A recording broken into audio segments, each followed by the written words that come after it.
Welcome to Local Roots. Thank you all for joining us. I'm Amber Atwood-Levy, Executive Director of Radnor Conservancy, an environmental nonprofit headquartered nearby in Wayne. For over 20 years, Radnor Conservancy has worked to connect our community to nature through programming and events, and I am delighted to be serving as your moderator tonight. The panelists before you have come together for what we hope will be an engaging discussion of local biodiversity studies and ecosystem stewardship happening right here in our communities. We will be using a panel format for this discussion. Each panelist has prepared a short presentation to introduce you to their organization and an example of one of the projects they are currently working on. After which, we will open the floor for a short Q&A. To get us started, please, I'd like you to welcome Samantha Chapman. Sorry. Are you gonna? No stranger to many of you here. Dr. Chapman is professor and co-director of the Center for Biodiversity and Ecosystem Stewardship, or CBEST, here at Villanova University. Her research focuses on the interplay between organisms and their ecosystems and how understanding these interactions can better inform ecosystem management. Sam, thank you so much for hosting us tonight.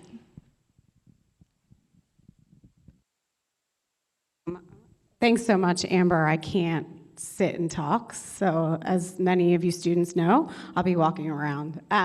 So I really want to thank Amber for putting this together. She reached out to myself and Dr. Jen Santoro a while back and said, you know, wouldn't it be great if we all got together and started to think about environmental stewardship in our local community? And so I'm really grateful to her for putting this together. I also want to thank Diane Bracci, Chelsea Gerard, Marissa Wesselbaum, and Shannon Rogers for making this happen, the facilities, the food, the communications, the branding, et cetera. You know, I'm really grateful to them for making this happen. And thanks to all of you. Welcome to Villanova. We're really happy to have you here. So as Amber said, I'm Samantha Chapman. I'm a co-director of CBEST with Dr. Kel Weeder. And I'm also, my other hat is as a coastal ecosystem researcher. So I lead the WetV project, and this project is a group of experiments that we're doing, nowhere local, but I'm getting there, I promise, in coastal wetlands around the world. And so we work in these coastal wetlands looking at essentially global changes. And one of the things that's really cool about these coastal wetlands is we can see how mangroves, which are tropical plants, are encroaching into salt marsh ecosystems. And they're doing this because it's not freezing anymore. And I love this ecosystem that I work in because I think it's a great example of how nature is adapting to climate change, right? And this is something that we're all very interested in doing ourselves, and we can sort of learn a lot about that from these coastal ecosystems. So my students and I, undergraduate and graduate researchers, are asking questions about warming. We put up warming chambers on the marshes. We're asking questions about eutrophication and how these wetlands are keeping up with sea level rise. But that brings me to the local. So after becoming co-director of CBEST, I started to be really interested. It's strange. It's almost like it opened my eyes to ecosystems in this community where we all live. And one of the things I started thinking a lot about was the ecosystems that we have right here on campus. So this is a great drone shot, and there's amazing drone imagery of all of campus by my colleague Jen Santoro in the GEV department. And what you'll notice here is that we have, you know, buildings and infrastructure, of course, but we also have some pretty good tree canopies. And so we now have really good data on how much tree canopy we have on campus. And faculty like myself and staff have been using campus as increasingly as like a living laboratory. So we have natural meadows on West Campus. We have stormwater wetlands that our V-Cruise Center is using and working with the Philadelphia Water Department to actually sort of show how stormwater management can be done with the inclusion of biodiversity and improving habitat for organisms on campus. And so we're lucky to have a generous neighbor as well here at Villanova in Stoneleigh, and we take lots of classes over there as well. I see Ethan here. We'd have entomology classes go over there. There's nature writing classes that are over at Stoneleigh. And so we're increasingly using the spaces and the ecosystems we have to look at biodiversity. So here on campus, we're lucky enough to work with Hugh Weldon from Grounds, who's here. Hopefully you'll get to meet him, who's really been doing amazing work in increasing native species on campus, native trees, but also working with us and CBEST to create pollinator gardens. Many of you are familiar with those. I probably don't need to explain them too much, but one thing I'll say is it is amazing how quickly the putting in of these pollinator gardens have attracted new species to campus, but also has provided some resilience to our mini ecosystems on campus. Many of you may have noticed, if you are lucky enough to be near a pollinator garden, that in the last month or so of drought, those gardens are doing pretty much okay, whereas every other garden, if it's not being watered, is dead and brown. And so there's something to be said for also building resilience into our local ecosystems. CBEST also has a native plant sale every year, and it's amazing. Kim Scott, who's here, who's a research associate at Villanova, runs this plant sale, and we sell out in a few hours. Faculty, staff, students, et cetera, buy native plants. One of the other things that's been really fun that we're doing with CBEST is doing bio-blitzes. So as I said, we have a little meadow on campus that Hugh and his team manage, and it is incredible the amount of biodiversity that we have in this meadow. We are lucky enough to have an amazing student named Carter Young, who's a budding entomologist. And Carter and other students have been increasingly observing biodiversity in this meadow as part of our iNaturalist project. So we go over at least once a year as a big group, and then students through various classes and really just on their own will go over to the meadow and start taking pictures and cataloging species using iNaturalist. At this point, we have 600 species of insects alone cataloged in that meadow on campus. And I think this provides a nice baseline for us as we increasingly improve biodiversity on campus to figure out what do we have to start with. One of the other things we're doing is starting to increase the visibility of our mini ecosystems on campus, where we're going to be hopefully putting in a Villanova nature trail that'll be open to community and neighbors with some educational signage and other things as well. And the last thing I want to talk about is forest fragments. I have a great window in my office here in the biology department, and outside my office, I can look at the trees of Oakwell. So many of you are probably familiar with the Oakwell forest fragment that we have, which is featured right here. We also have some nice forest fragments adjacent to, and some of which are owned by Villanova. And so I was lucky enough to be part of this movement to preserve Oakwell, which was really led by neighbors, colleagues in the community, students at Lower Merion High School, to preserve this forest fragment, which was going to be taken down for soccer fields. And I think during this journey of this conservation battle, we learned a lot about the value of just a small patch of forest. I know I'm preaching to the choir here, but it cleans up air quality. It provides amazing habitat. It provides certainly stormwater regulation. It provides a nice view for me out my window. It provides mental health and peace, which I think in these challenging times, we're increasingly realizing that digging into the local environments that we're interacting with can be really satisfying and really impactful on bringing us together.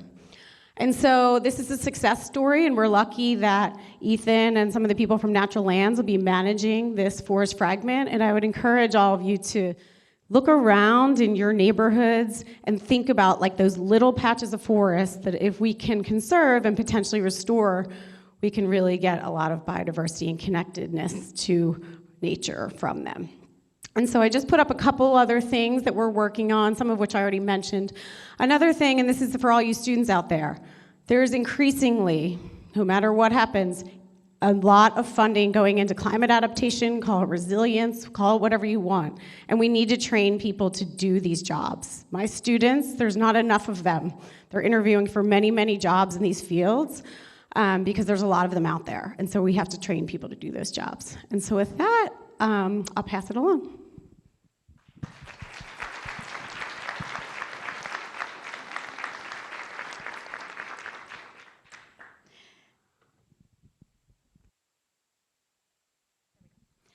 Thank you, Samantha.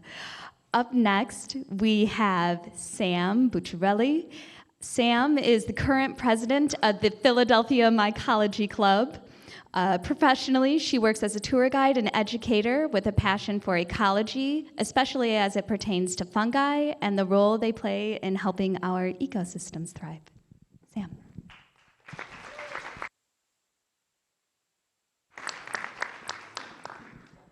Thank you, Amber. I'm also going to stand.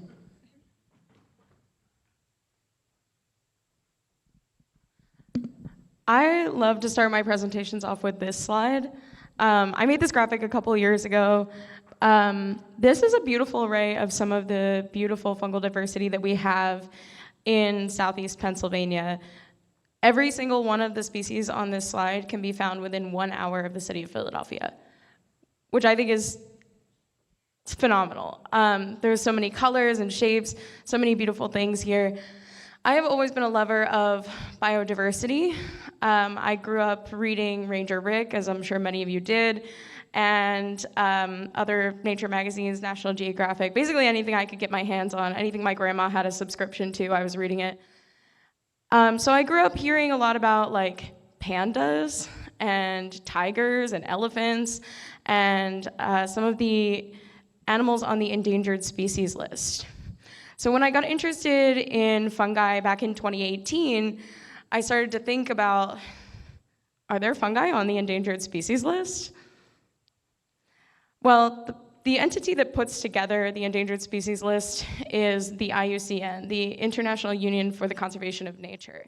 And they do assessments worldwide. So here are some figures for you. The IUCN has done 71,000 assessments on plants. They've done 63,000 on animals and 812 on fungal species worldwide. This is a fairly appalling statistic. I hope that you guys can recognize that. And so I found this out pretty early on into my journey as an amateur mycologist, mushroom cheerleader, if you will. And then, so because there are very few assessments done on fungi, there hasn't really been a huge effort to conserve them historically.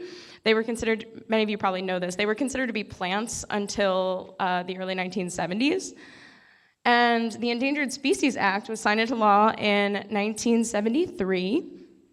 The Endangered Species Act protects plants and animals, but the law actually says plants and animals. It excludes all fungi and all microorganisms, which is kind of devastating. That's a huge chunk of our biodiversity in the United States. It's a huge chunk of our biodiversity worldwide. And so that's pretty upsetting. But the culture is changing. So this graphic was put together by an organization called Fungal Diversity Survey. If you don't already know about Fundus, please get involved with them in any capacity you feel like you can. They are North America's only nonprofit dedicated solely to fungal conservation. They put together these amazing challenges. This is the challenge for our area, the Northeast Rare Fungi Challenge. These are 20 species that they are hoping to find in our area that they can bring to the IUCN and say, these species need assessment, here's the data we have collected on them. 3 of these species have been documented within a reasonable distance from here, including Butyroboletus biliae, that's number 3, that has been found in Bucks County. Antiloma flavoverde, that's number 4. That was found at I actually found that one at World's End State Park in August of this year. And then number 11, Antiloma indigoferum, has been found in the New Jersey Pinelands. So there are rare species of fungi all around us. The idea that we don't need to protect them is fairly ludicrous. Fungi outnumber plant species in any given ecosystem 6-to-1. And so if we're extrapolating from these figures, we would be able to assume that we need to conserve nearly 5,000 species of fungi in the United States. So here's the culture that is changing, and here's what you can do about it. You can become a community scientist. Most of the data that comes into the world of mycology is gathered by community scientists like myself and like all of you. So you can, if you haven't already, download the app iNaturalist and photograph the fungi that you find in your area. Right now, Pennsylvania is hitting record drought. So there are not a lot of fungi present in our area, in our realm of perception at this time. But they're here. In the background of this image, I have a species list that my club has gathered from Evansburg State Park over the last 2 years. So we are documenting the diversity of our area using various types of platforms, including spreadsheets, including iNaturalist. iNaturalist lists that we have about 3,400 species of mushroom-producing fungi, macrofungi, in the state of Pennsylvania. Last year, the Department of Conservation and Natural Resources hired a conservation mycologist, so I work closely with her. Her list states that we have approximately 6,000 species of fungi growing in our area. That would include microfungi that have been recorded in the area as well. And so we have incredible diversity here in Pennsylvania. If you are recording things on iNaturalist, you might wonder what the next steps are from there. So this year I was able to get research permits from the Department of Conservation and Natural Resources, and what that allows me to do is to collect specimens and bring them home and put them in a dehydrator. So that's what's going on here. I have a collection slip with a little bit of data on them, put the iNaturalist number on it, and then these specimens will go to the herbarium at the Academy of Natural Sciences. The herbarium at the Academy of Natural Sciences has hundreds of thousands of specimens from all over the world, including thousands of specimens of fungi. This is our historic record of what has been found in Pennsylvania over the last 200 or 300 years. So the specimen that is pictured here is one of my favorites. This is a rust fungus. It's an obligate plant pathogen. That's what I really like to look at. But this was collected in 1881. And it was collected, I think this one was from Delaware County. So this was collected in Delaware County, Pennsylvania. So we do have a record of things that were here previously, and in obtaining a current record, we can compare the two and then say, well, actually, this species is no longer present in our area. It hasn't been recorded since 1881. It's susceptible to air pollution or something along those lines. And we can move forward with going back to the IUCN to say, hey, you might want to look at this species. You might want to add it to this list. So that is kind of the culture of where fungal conservation is at today. The Myco Portal is a database for herbarium specimens from all over the world. And so you can actually look up to see what's at the Academy of Natural Sciences as well. So at the end of the year, all the things that I've collected in my dehydrator will be going to the Academy, and they'll be listed here as well in the physical. So there'll be a physical record, and then there will also be a digital record of them.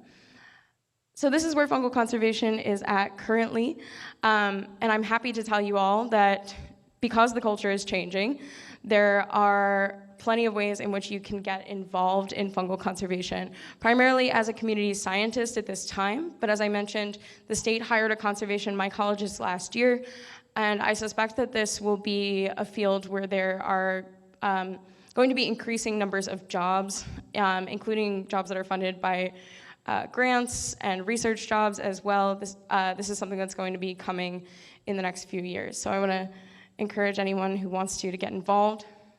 If you're looking to learn more about mushrooms, the best way to do that is to join a club, like the one that I run, the Philadelphia Mycology Club. We have, on average, one event or more per week. And we do tons of fun stuff, including documenting biodiversity, but also We do like film screenings and craft nights and other fun, not work-related things. So here's how you can get involved with my club. You can sign up for our mailing list on our website, send me an email if you want, follow us on social media. We also have tons of resources on our website and in person in the form of books. So I hope to see you guys out on the trail sometime soon.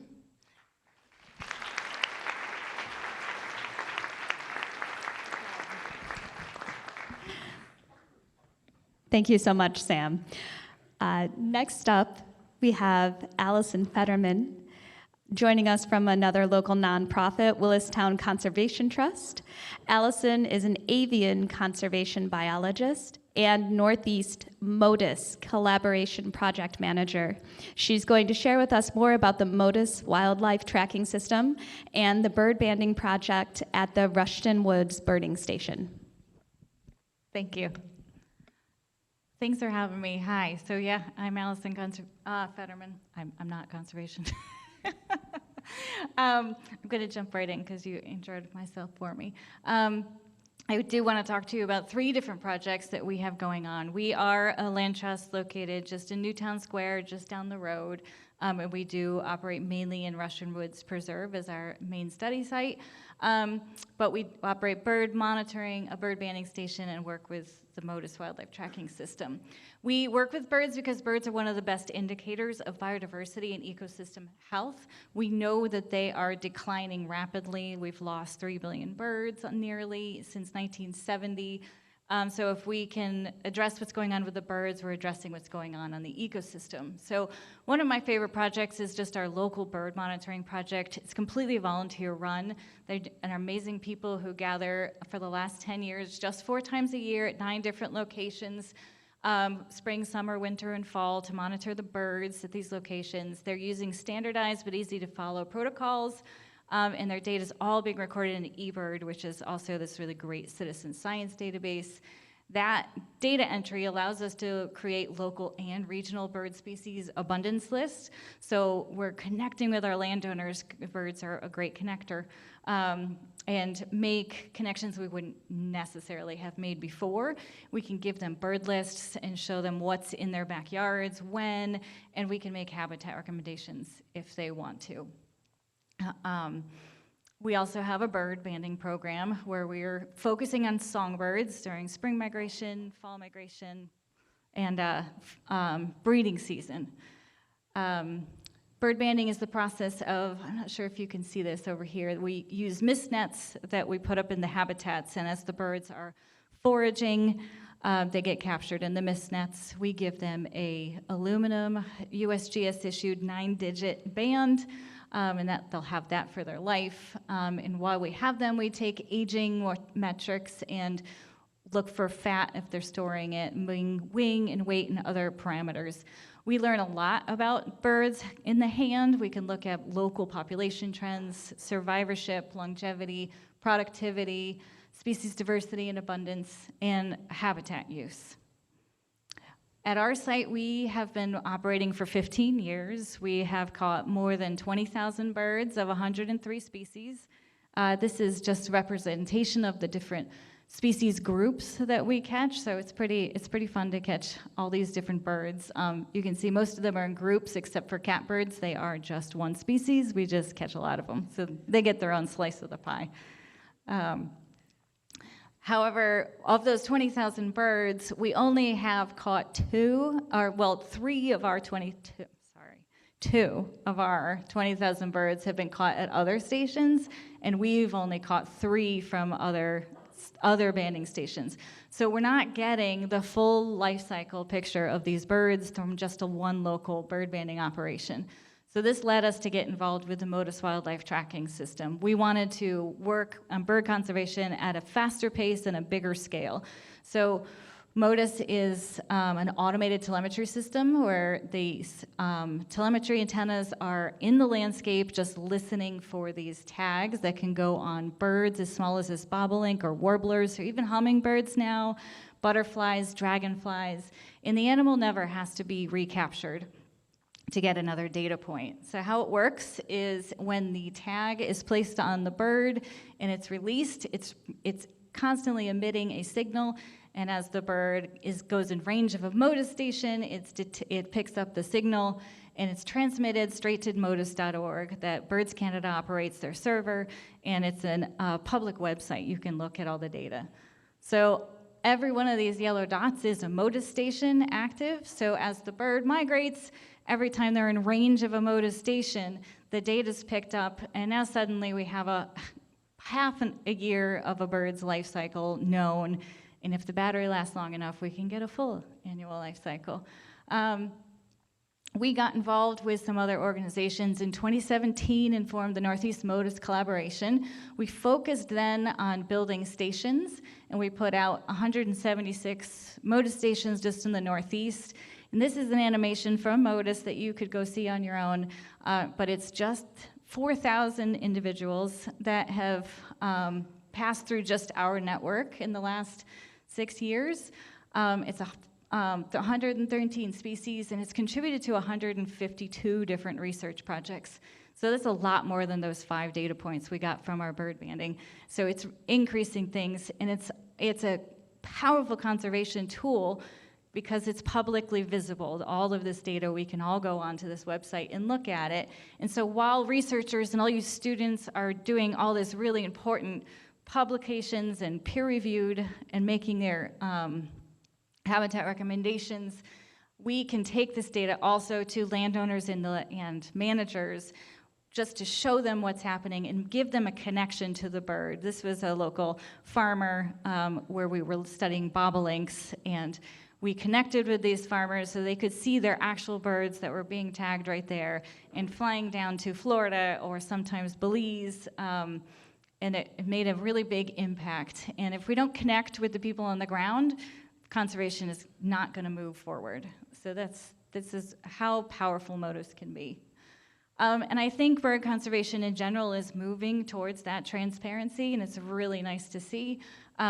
All of our contributions are starting to make a big difference to everyone. This is the Bird Migration Explorer by Audubon, also a public website, and it's layering all this data with all these research studies and bird banding and all the eBird data.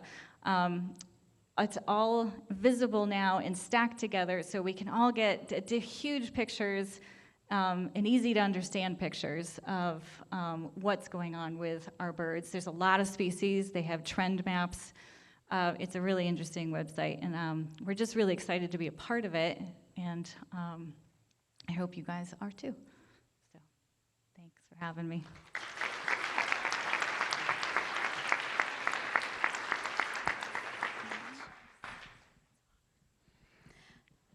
Next up is Matt Sarver, a field ecologist and principal at Sarva Ecological, where he provides conservation planning, ecological assessment, and restoration services throughout the Mid-Atlantic.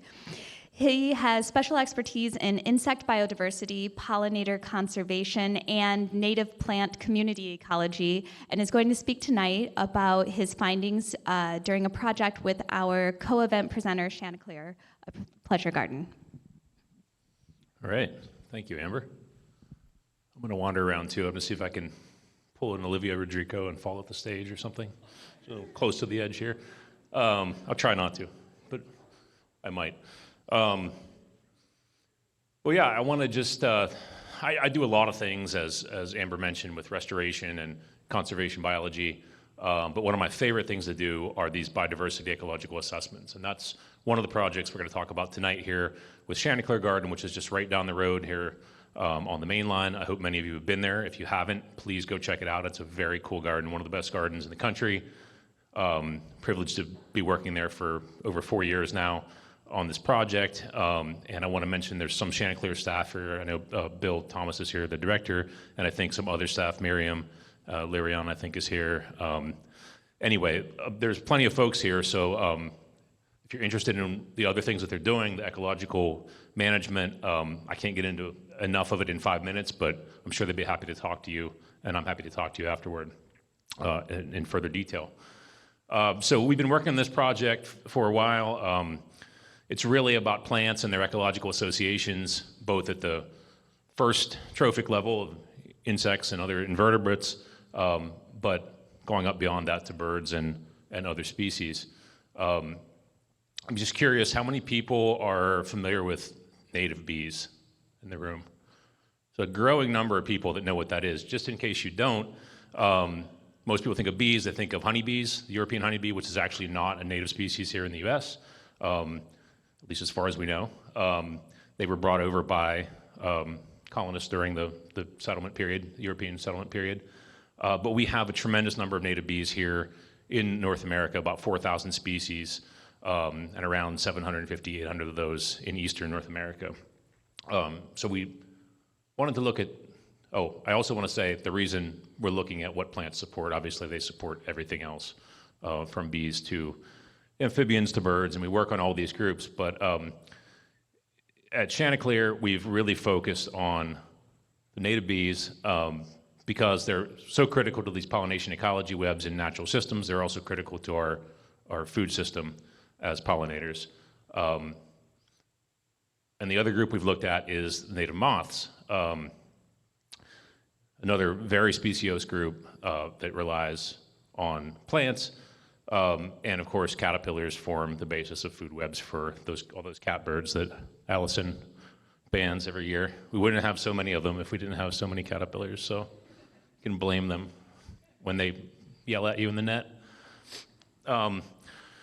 So what have we been finding so far? We're right around 150 species of native bees, or of bees in general, that we found at Chanticleer within the gardens. It's about a 35-acre site. That's pretty good, pretty darn good. It's about a third of species of bees known from Pennsylvania.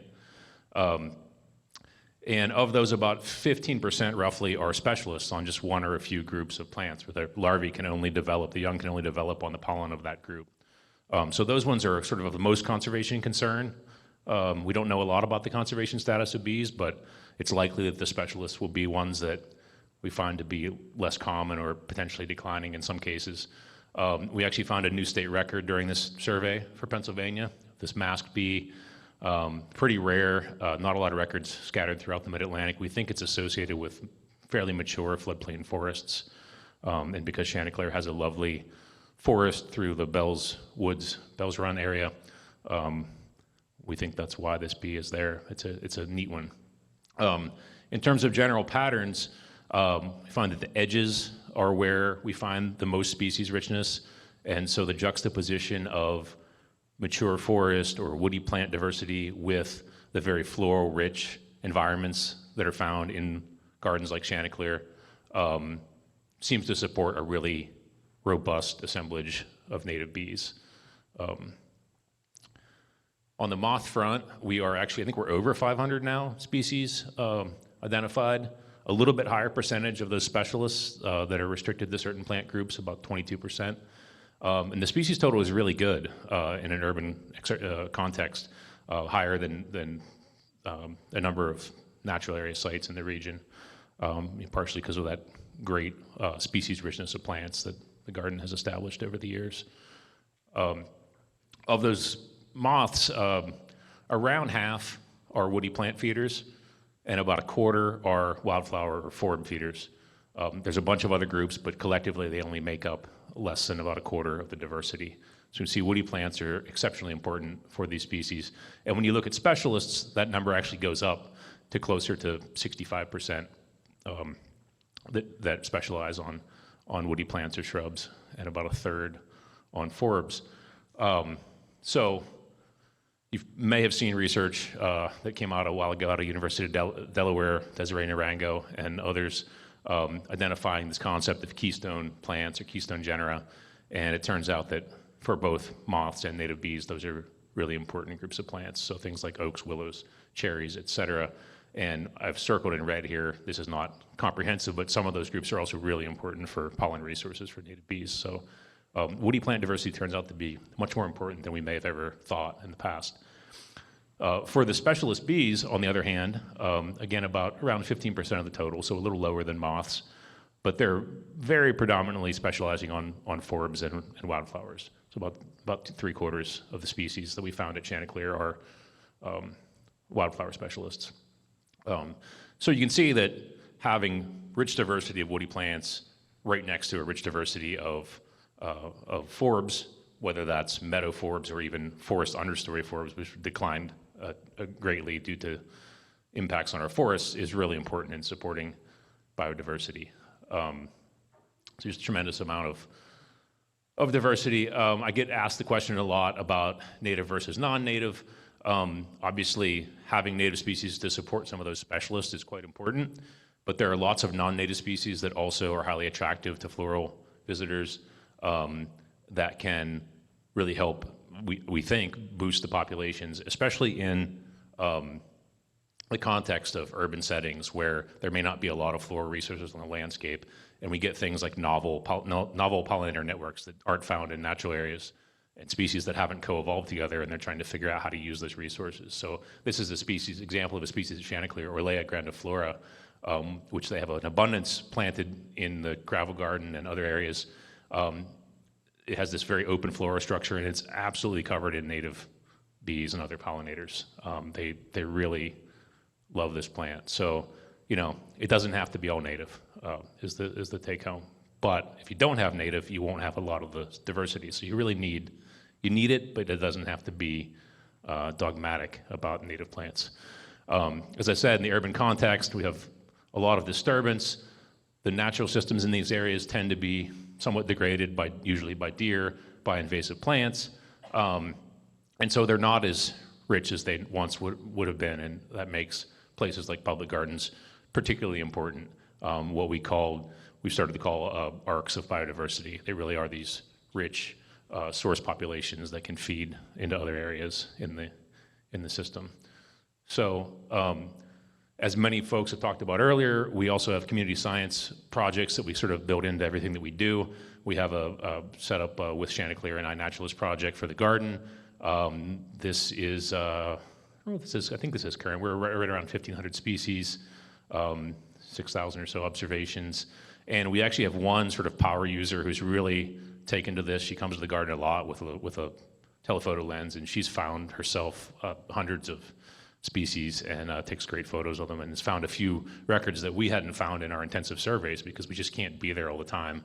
And it takes a while to find all of the bugs that are out there. So all the help we can get is great. Community science is super powerful. Side note, we just submitted a paper to Nature with co-authors from University of Memphis about a rediscovery of a weevil associated with American chestnut. It's from a different project that we just happened to stumble into it. And all the other populations that are known of that species were found via iNaturalist. So you can really make some cool observations that go a long way toward our understanding of these poorly known species and groups. So thank you. I'm sure we'll get into more in the discussion. Also, Katie Bird from my shop is here somewhere, and she'll be out at the table, or one of us will be out at the table afterward if you want to chat more. So thank you very much.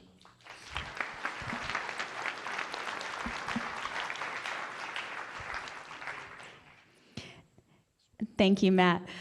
Last but not least, we have Jonathan Wilson, Professor of Environmental Studies at Haverford College and Chair of the Tredyffrin Township Environmental Advisory Council, EAC. Jonathan has joined us to share an overview of findings from water quality testing and forestry studies in collaboration with Valley Forge Trout Unlimited and Stroud Water Research Center. Thanks, John. Thanks, Amber. Thanks, everybody, for coming. This has been a really fun set of talks to hear. So I'm going to talk to you about one of the hats that I wear, which is chair of the Environmental Advisory Council in Tredyffrin Township. And for those of you that are not familiar with this, the EACs are a local government body in Pennsylvania that advises local government on environmental issues. Stormwater, native plants, anything, forestry health, you name it. So students, I'm looking at you. If this is something that you are interested in and pursuing for a career, we are always looking for, I speak for not just my own EAC, but other EACs that are here in the room. We're always looking for interested and talented students to come to meetings. The meetings are public. Our EAC, for example, meets monthly, so please come and visit and join, and you're going to meet some interesting, like-minded people who would love to hear your expertise and your perspectives on environmental issues. This project that I'm going to talk to you briefly about was motivated actually by a conversation at an EAC meeting, which was in conversation with a government official, the phrase came up that there's never enough money for testing. So to move from the observation of a potential problem to thinking about what the actual problem looks like, to writing a grant or getting some support to solve the problem, there's always that gap in the middle. And in a lot of places, that relies on volunteers and hands to come and help the problem. And we have two particularly intertwined problems in the Great Valley. One is sort of the long-term sustainability and the health of forest that's there. This is Krabby Creek, this little park in winter. And another that we've noticed for a long time in the Great Valley is a dramatic increase in salt pollution in this area. And especially over the last 50 years, we have some data showing dramatic rises in salinity of Valley Creek that have really spiked in the last 25 years. And the causes have been somewhat opaque, but the pattern is really undeniable. And lots of groups have been interested in this problem and studying the shape and distribution of this problem around the area. And so within Tredyffrin, we have this beautiful little gem of a park called Krabby Creek Park, which I've highlighted here in purple. And it's a beautiful little gem of secondary forest. It's within walking distance of Conestoga High School, for any of you who might know the area. You walk down a road, you'd never know it's there, and you turn a corner and you're in this little beautiful woodland. So we have these very interesting trees that are there. We want to know how healthy they are. But it also has turned out from our salt surveys that this is actually a source of increasing salinity to Valley Creek. So we want to figure out the dimensions of these two problems, but we lamented in conversation that it's just going to take so many hands to figure this out. And I, as a faculty member, said, I think I know some people who have some talent, and I know a lot of hands, or I have a lot of hands. And this was some project that I developed with my Environmental Studies 204 class, which is a group of students from Haverford and Bryn Mawr College, juniors and seniors who are majors. There may or may not be some of them in the room right now. Who came, and we decided to actually tackle this problem in the course of our class, to do an integrated forestry survey and to do a water quality survey that would allow us to get some baseline measurements that we could use to calibrate a real-time monitor, which would tell us how salinity is changing, especially as we go into the road salt season in the fall and the winter. And so we did this forestry survey, and we did this water chemistry survey. You can see all the students here are all their names. I lucked out and had a really tremendously talented, energetic bunch. And it involved not just doing the work in the field in Krabby Creek, but also spending time on campus training these methods and exposing the next generation to these kinds of field practical methods of learning how to measure trees, learning how to identify them in place. And it was a great deal of fun. And what did we find with this? Well, this is sort of two brief snapshots of our results. On the right is the result of our forestry survey. And so we identified and measured 200 trees in the park, which you can see, this is sort of south to north. The stream here runs northward in Krabby Creek, and each of these dots are tree species that we found, and they're coded not just for their tree species, but for the DBH, the diameter breast height, which is kind of the standard measurement of how large your tree is. And we found some pretty sizable trees in the park as well, and higher than you'd expect for a park in this region, and especially if you compare it with some other urban and suburban parks in places like Delaware County, for example. We also were able to use our snapshot data to construct a calibration curve that allowed us to translate our real-time monitoring into salinity concentration. And when we took this data, we were actually able to apply it to a sleet event. Here's an example of a sleet event from last January, where the sleet started falling, and we could measure the depth in the stream, which comes from the real-time monitor, and we were able to measure the chloride concentration here.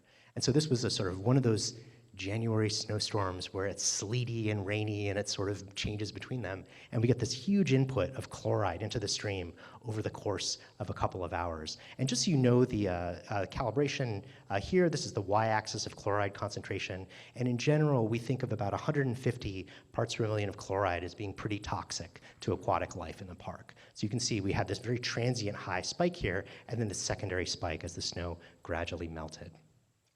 This turned out to be a really interesting project for a couple of reasons, because this raw data actually allowed us to not just know what trees are there, but actually get some estimates of how old these trees are in the park.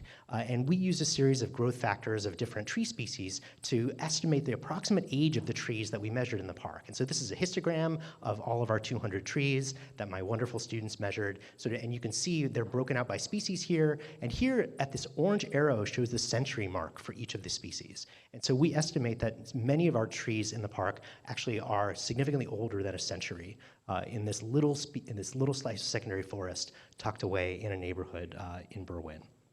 Our inventory of trees, it exists. All our trees have been tagged. This is a great baseline for future work that the EAC is doing. So I'm incredibly grateful to my students for letting me borrow them from campus and throw them at this community problem. And I've got just a few of our conclusions that have come from here. One thing in particular is that we've identified the source of the high chloride. We think it's groundwater and runoff that supplies a couple of these branches in Krabby Creek. And if you'd like to know more, I'm happy to talk in greater detail about what we think is going on. And we've had a bunch of other volunteers that have contributed to this project, including a tremendously talented group of Girl Scouts who have come out to do macroinvertebrate surveys to help us understand the base of the aquatic food web in the stream. And their work has been instrumental in telling us that despite this salt pollution, the macroinvertebrate population is pretty healthy in this particular stream. So the possibility of restoring this as a brook trout site still remains, despite this transient salt input here. And we have some truly exceptional sizes and ages of native trees here, and this really does contain a healthy section of secondary forest. And this scratches just the surface of what the EAC has been doing with this little park in there, but this is a really great baseline for any future work. And we definitely didn't do this alone, so I want to just thank the students who worked on this project. This was supported by the Embrace a Stream program. Valley Creek Restoration Partnership is a community group that has done a bunch of this work too. My colleagues Dave Manning and people at Stroud have been instrumental in helping us run this instrument. Valley Forge Stroud Unlimited, again, a troop of Girl Scouts came and did seminal scientific work here, so future scientists in our community, lots and lots of other volunteers, and finally, my amazing members of the EAC. Thanks.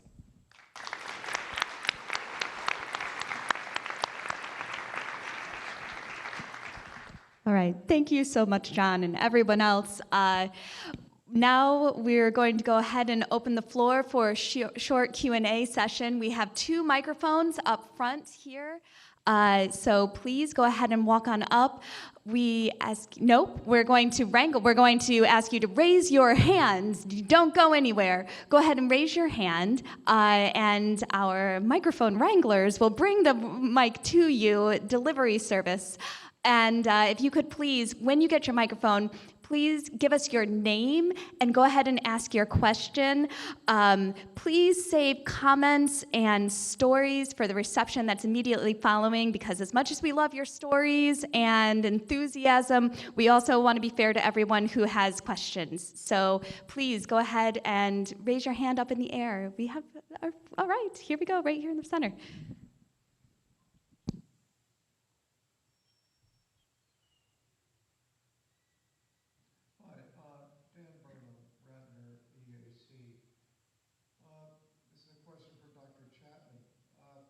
You noted that there was an area of the Villanova campus where there were 600 species, I don't know, plants and animals? That was only insects, if you can believe it. Insects. Yeah. Okay. So what do you ascribe that biodiversity to?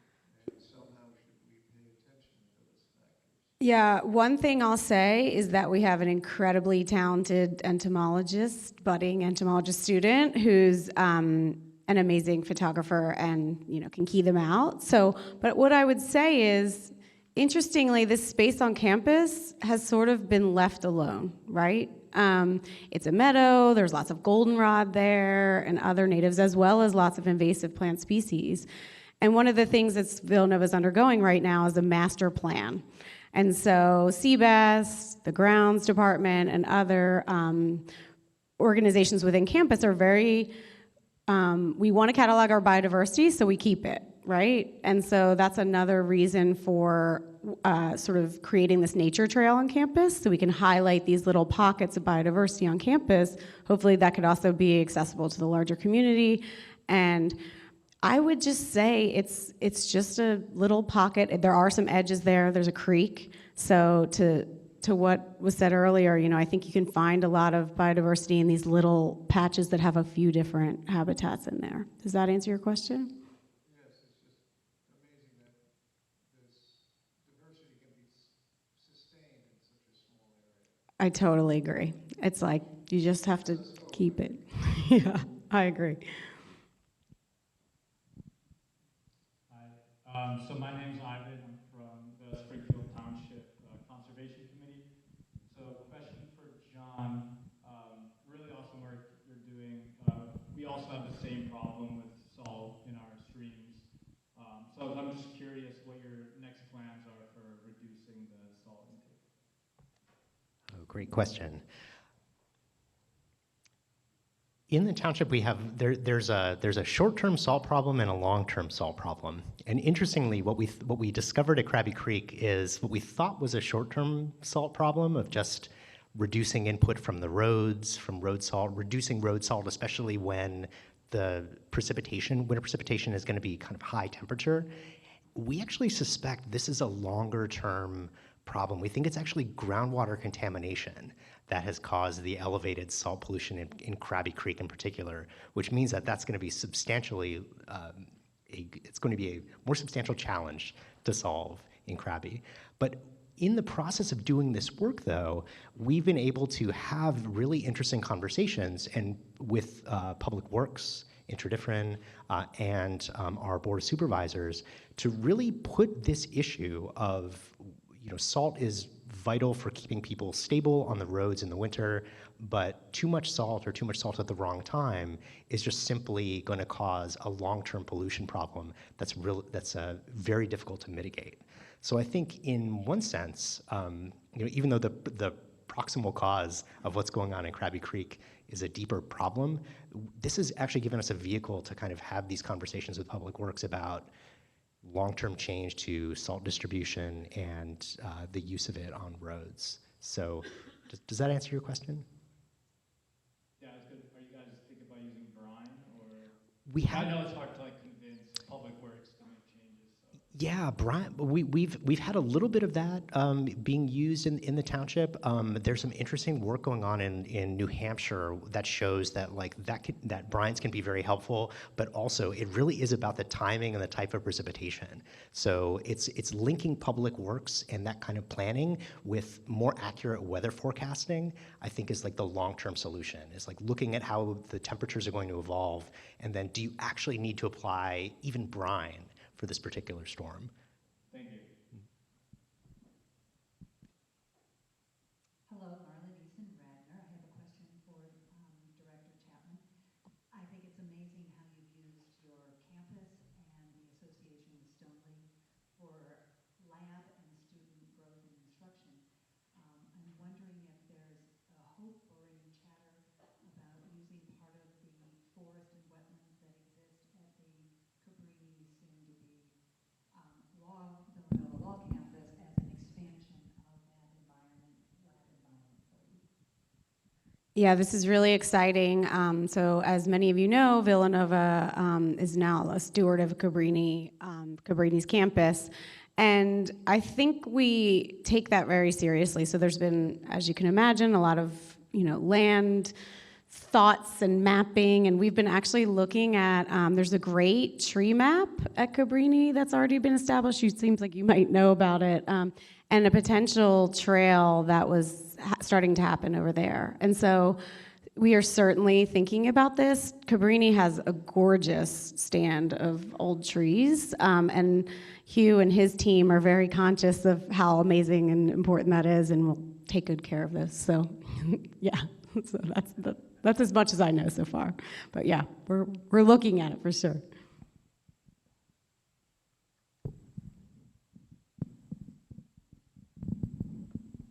Hello, my name is Emily. I'm a graduate student here at Villanova for the Environmental Science program. I have an additional question for Jonathan, kind of piggybacking off of our last guy.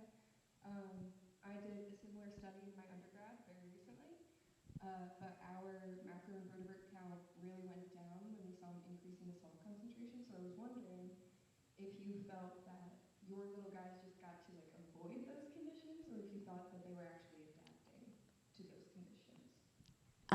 John, I've heard that the questions aren't being heard through the live stream, so if we could try and summarize the questions as we go to answer them, then folks that are watching will be able to hear the full story. Thanks. Oh, that's a fantastic question. So the question is when we see these salt pollution events, and we know that macroinvertebrate populations are sensitive to changes in salinity, when you find them in a stream that you know has been exposed to salt pollution, is it adaptation, or is this some other mechanism that's going on? The short answer is we do not know yet, but this has provoked some really interesting conversations for us. And I think one of the things we've noticed is when we've had our community groups do these macroinvertebrate surveys, it's actually very highly dependent on the passion of the observers to characterize the macroinvertebrates. So we've been really fortunate to have these Girl Scout troops that are incredible observers of macroinvertebrates. I can't sing their praises enough for this room. And they have been able to identify things that frankly I would overlook, with my middle-aged eyes. And so what I'd say is that we're not quite sure yet, but it's an interesting hypothesis that because the rise in salinity in this particular stream and in this part of the Valley Creek watershed has been going on for several decades, maybe we're seeing some sort of short-term adaptation or at least tolerance of this increased salinity. It's a really good question. Just add-on point to that, I was doing some work recently out in the Pittsburgh area in some areas affected by a lot of acid mine drainage, and so I've been looking at the literature on that, and there's some studies out in that geography in West Virginia and other places that do show sort of short-term reductions in richness and abundance followed by recoveries in those systems. And of course, that's a different salt. It's generally driven by dissolved aluminum concentrations, but these macroinvertebrates do seem to be at least somewhat resilient to those seasonal pulses. In that case, it's the high flow rates in the spring that are washing a lot of stuff out of the mines. And there's some good studies there that indicate that whether it's refugia within the stream in certain microhabitats or something, they're able to recolonize after some period of time.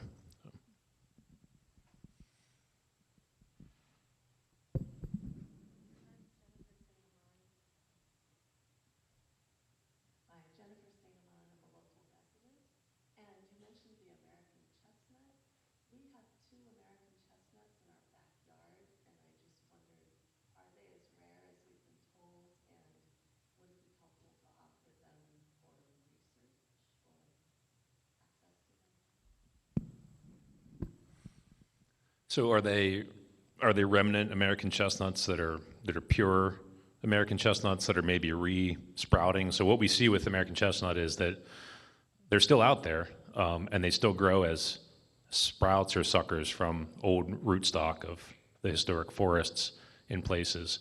They generally don't achieve a very big size and they generally don't get to a fruiting size. Then there are the results of all the hybridization work that the American Chestnut Foundation has done, where they've back-crossed American chestnut with the Chinese species, and those have been done through essentially breeding orchards throughout the eastern U.S., and that's working to some extent to get chestnuts that can live longer and actually get to fruiting production. So depending on what you have there, it may be a hybrid that somebody had planted. If it could also be a remnant of a historic tree that was there, but usually they don't get big enough. Sometimes they get big enough to fruit. These are very large and hundreds and hundreds of chestnuts.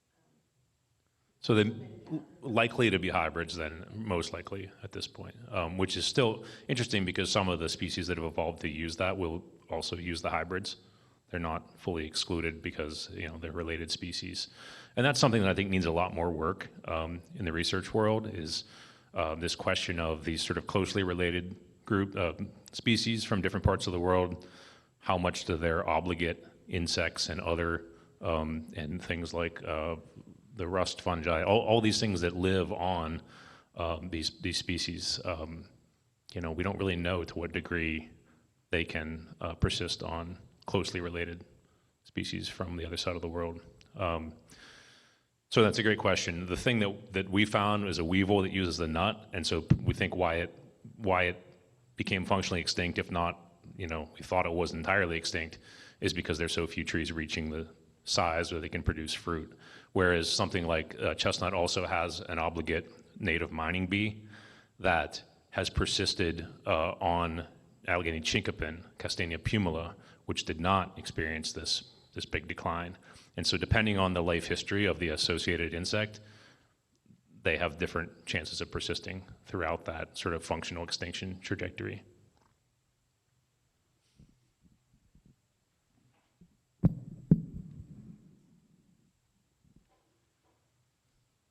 Hello, this can be a question for kind of anyone. My name is Emma. I'm an undergraduate environmental science student here at Villanova. But I was just wondering, to anyone, how did you find or gravitated towards your certain career path? And if you can come up with it on the spot, what was the piece of advice that really helped you out along your journey? I know it's a hard one, but... Hi, I am also an undergrad. But the reason that I'm an undergrad at 28 is because there was really not a clear pathway for me to do what I wanted to do, which was fungal conservation. And as I mentioned, this is sort of an up-and-coming field. So I have recently gone back to school to pursue environmental policy because I thought that that would be where my skills could be most applicable. With that, I considered what do I love very much, and then what skills do I have that can sort of wrap around to cradle the thing that I love, which is mushrooms. So I hope that that was helpful. There is like a sort of philosophy about that called ikigai. Some of you might be familiar with that. Finding like the thing that you love, the thing that makes money, the thing that you're good at, and sort of finding that perfect thing that fits right in the middle. And I hope that you find that yourself.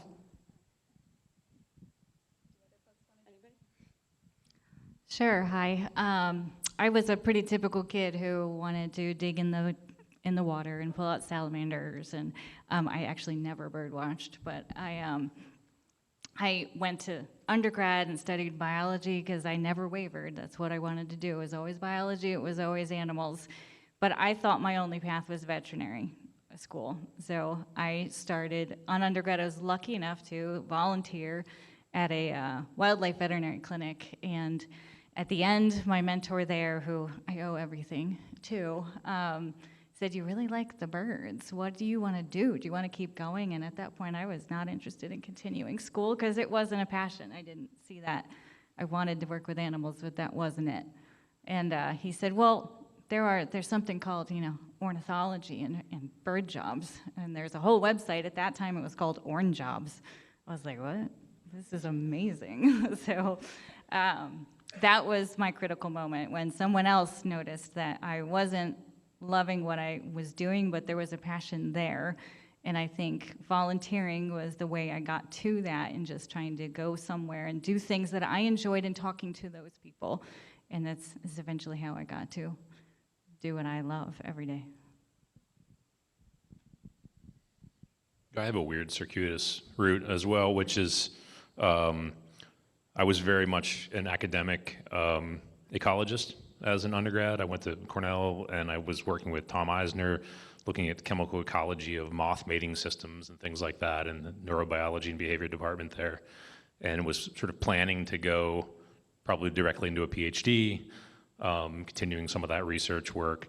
And I ended up sort of having some life things that happened where I started doing some other work before going back to grad school. I ended up, because I had sort of a natural history background and knew some people, ended up working for state natural heritage programs, which anybody who's into biodiversity, I would highly recommend. That's a great, if you can get a seasonal gig. I don't know how much they're still hiring for seasonal ecologists with the heritage programs, but any kind of job like that where you really get the chance to dig into the rare species and the detail of that would be super helpful, because it's a whole different perspective from the sort of conservation and regulatory side than from the academic side or the policy side or the business side. And then I was in Delaware because my partner, who I actually met working on another job in Arkansas looking for the supposedly extinct ivory-billed woodpecker, got a job she really loved in Delaware, and I said, I can't go back to grad school now. I actually had a PhD application in that I withdrew because she found like her dream job. And so what do I do? Like I could bartend, or okay. I got involved with some folks through one of the state agencies. They had a project they wanted help with. I had to get a business license in order to work for the state as a contractor.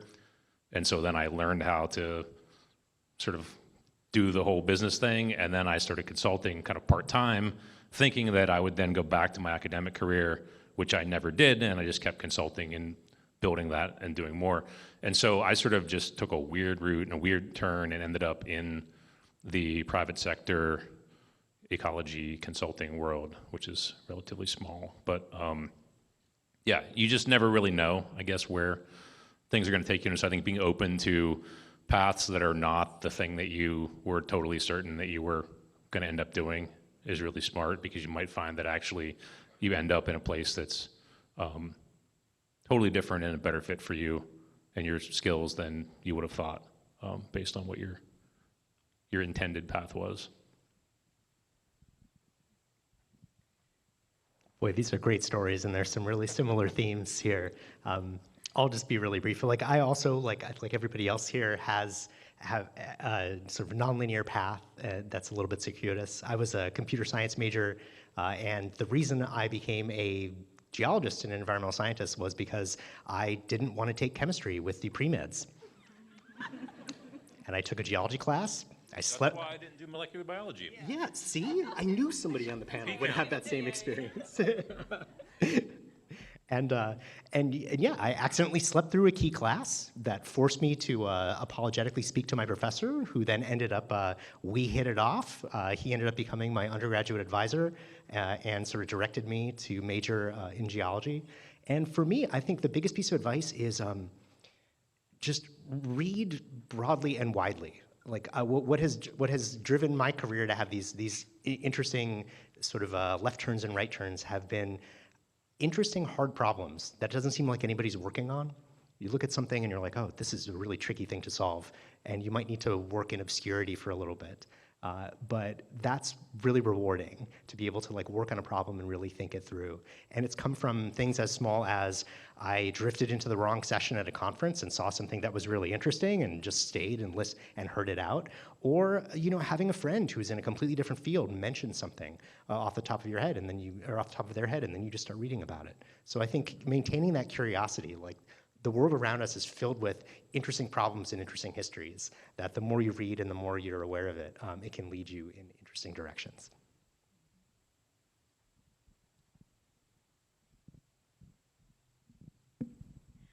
Okay, I think our time is wrapping up, so I have one last quick question for the panelists, and this one has to be, let's say, 20 words or less. How can individuals make a difference for biodiversity where they live, wherever they live? We are in a room full of people who are living locally right now, but we are from a bunch of different places in this room. So backyards, balcony gardens, community gardens. What is something you want everyone to leave this room, and as they go out to talk to the amazing organizations that we have lined up to network with, and then next time as we wrap up the formal part of this session, what are your quick hits on what you want people to leave this room with on how they can make a difference for biodiversity? Join tree planting groups. I'm counting. Don't use a lot of pesticides. Take pictures on your phone and upload them to iNaturalist. Use iNaturalist. Plant native. Don't litter. Especially if you live in Philadelphia. I know the trash is already there. Well, I'll add eBird to the list. And open your Merlin, or get the Merlin app. It also will lead you right to eBird, and it's amazing if you don't bird already. But I'm guessing you all do something. Get eBird because birds are the gateway drug to all of natural history. I think I would, what everybody else said, but also you just find your sphere of influence for what you can affect, because it doesn't really matter. I mean, if you know a big property owner, you can influence that person. If you have your own backyard, you can work at that scale. If you have your container garden on your apartment balcony, you can work at that scale. But you also can influence people in the policy arena, in the government arena. You know, I do a lot of policy work on the side, and I find that there's so few people who actually go out and go to these meetings or go try to change things at the county level or the ordinances or go talk to their state legislature.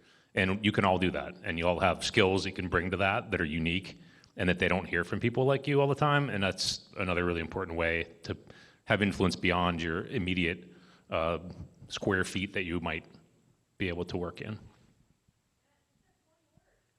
2000. This is great, everybody. Two things. Every little bit helps. And the second, look around the room and join up.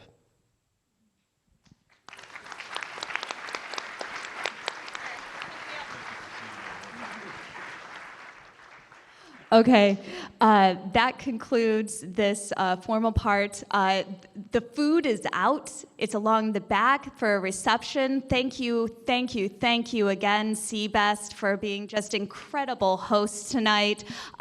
Please do not go home without talking to at least one of these incredible organizations that are here tonight. If you are interested in getting involved in any way, we have folks who want to talk to you.